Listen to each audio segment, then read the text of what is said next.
Well, we're going to go now to a coronavirus vaccine trial that's been put on pause because of a potentially unexplained illness that developed in a study participant. Drug maker AstraZeneca is reporting its clinical trials are now on hold while independent committee investigates. Joining us again with the details on this, our chief health editor, Dr. Partha Nandi. And Dr. Nandi, what can you tell us about this just when we were hopeful?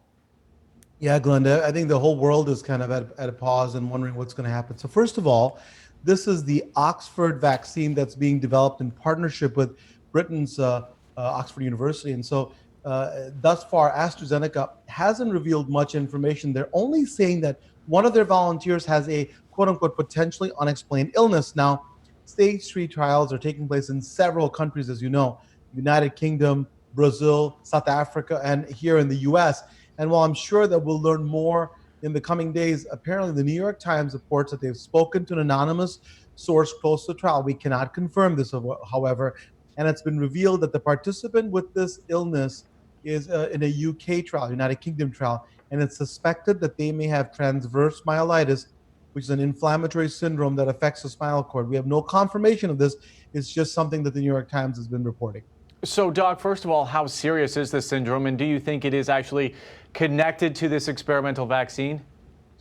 It can be serious. No, what happens, Alan, is that there are thousands of people involved in these clinical trials, especially in the phase 3 trial.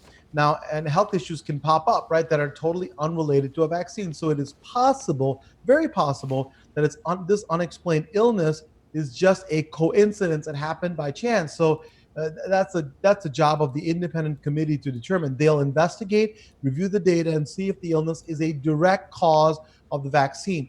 Now, as far as transverse myelitis, you asked about how serious it is. It can definitely be serious. It can cause pain, muscle weakness, and paralysis.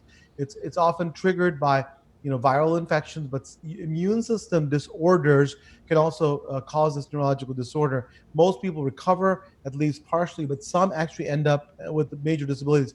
But I don't want people to freak out and get afraid. We don't know that's the case, but that's what one of the New York Times is suspecting. So, Dr. Nandi, should we be concerned that this trial is paused, and could this delay a vaccine? All of us, right? I think the vaccine gives us a lot of hope. So it does give us some concern. But I want to let you know, as someone who's taken part in conducting clinical trials, this is a normal part of the process and standard precaution, which is great, right? Anytime there is an unexplained illness in any trial, it gets investigated and scrutinized so we know what's going on. And that's the reason why we do trials, right? We want to see how effective a vaccine is, and we want to make sure it's safe. That's really important, and that there's no serious adverse reactions when it's released to the general public. As for the possibility of the vaccine being delayed, AstraZeneca says that they're quote unquote working to expedite the review of the single event to minimize any potential impact of the trial timelines. I think I'm not overly concerned. Let's see what the facts are and then move forward. There are other companies that are doing trials, and I think we're going to get a vaccine fairly soon. In the meantime, we do what we need to do to protect ourselves so we don't get overcome by this virus. Yes, sir. Thank you, Dr. Nandi, for that. We appreciate it. My pleasure.